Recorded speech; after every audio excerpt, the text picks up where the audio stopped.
സവാള ചെറുതായിട്ട് അരിഞ്ഞു വെച്ചിരിക്കുന്ന സവാള നമ്മൾ അച്ചാറിടാൻ പോവുകയാണ്. അച്ചാറിന് ചേർക്കേണ്ട സാധനങ്ങൾ നമ്മൾ ആദ്യം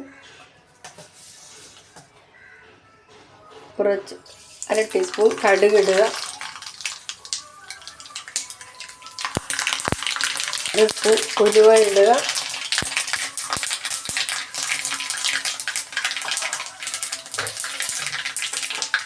അതിനുശേഷം അരിഞ്ഞു വെച്ചിരിക്കുന്ന ഇഞ്ചി ഇട്ട് കൊടുക്കുക.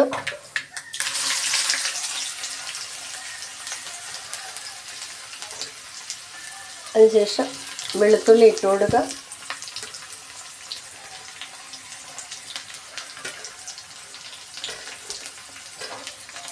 കറിവേപ്പില ഇട്ട് കൊടുക്കുക.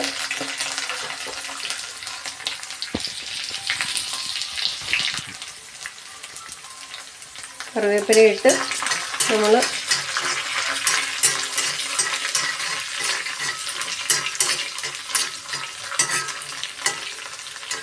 നന്നായി ഇളക്കി കൊടുക്കുക.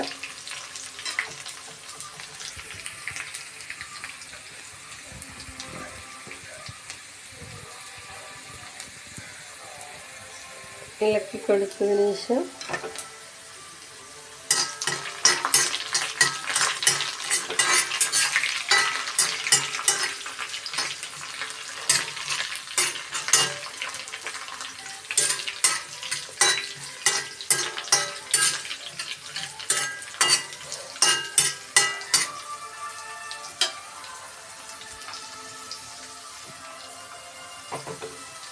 ഇളക്കി കൊടുത്ത് ഒരു ബ്രൗൺ കളറായി വരുമ്പോൾ നമുക്ക്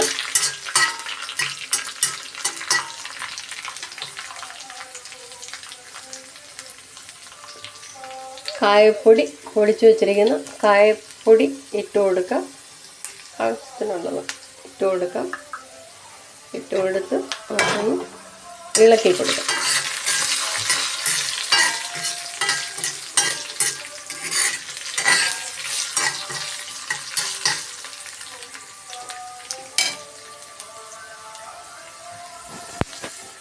ഇളക്കി ഒരുവിധം നന്നായി മൂത്തതിന് ശേഷം വേണം നമ്മൾ മുളക് പൊടി ചേർത്ത് കൊടുക്കാൻ. അപ്പോൾ ഇതൊന്ന് ബ്രൗൺ കളറായി വരുന്നതിന് ബ്രൗൺ കളറായിട്ട് നമുക്ക്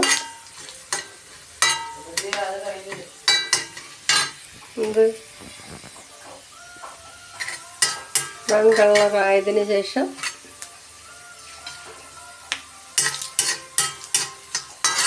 നന്നായി ബ്രൗൺ കളറായിട്ടുണ്ട്. നമുക്കിനി ആവശ്യമുള്ള മുളക് പൊടി ചേർത്ത് കൊടുക്കാം. 1 ടീസ്പൂൺ മുളക് പൊടി ചേർത്ത് കൊടുക്കാം. എന്നിട്ട് അത് ഇളക്കി കൊടുക്കാം. നല്ലതുപോലെ ഒന്ന് മൊരിഞ്ഞ് വരുന്നിടം വരെ അതൊന്ന് ഇളക്കി കൊടുക്കാം.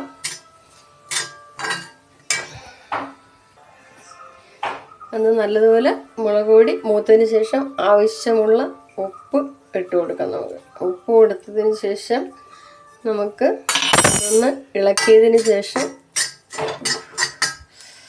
അത്യാവശ്യം നമുക്ക് കുറച്ച് വിനാഗിരി ഒഴിച്ച് കൊടുക്കാം.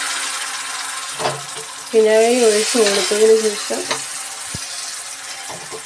നമുക്ക് തീ കുറച്ച് വെച്ച് കൊടുക്കാം. ആവശ്യത്തിനുള്ള ഉപ്പ് ചേർത്ത് കൊടുത്ത് വിനാഗിരി എല്ലാം ചേർത്ത് എല്ലാം ഉപ്പും പുളിയൊക്കെ ശരിയുണ്ട്. ഇനി നമുക്ക് ഇത് തണുത്തതിന് ശേഷം വേണം നമ്മൾ സവാള വരി ഇട്ട് കൊടുക്കാൻ. സവാള വാരിയിട്ട് നന്നായിട്ട് ഇളക്കി ഉപ്പും പുളിയെല്ലാം നോക്കി ഈ അരപ്പ് നന്നായിട്ട് തണുക്കണം. തണുത്തതിന് ശേഷം നമ്മളിത് വാരിയിട്ട് വയ്ക്കാവുള്ളൂ കേട്ടോ. വാരിയിട്ട് നല്ലതുപോലെ ഇളക്കി നമ്മൾ എടുക്കണം. നമ്മുടെ സവാള അച്ചാർ റെഡി ആയിട്ടുണ്ട്. എല്ലാവരും ഇത് ഉണ്ടാക്കി നോക്കുക.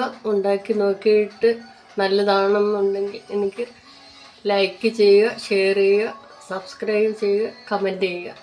എല്ലാവരും ഉണ്ടാക്കി കഴിക്കണം കേട്ടോ. എളുപ്പമുള്ള സിമ്പിളായിട്ടുള്ള ഒരു അച്ചാറാണ്.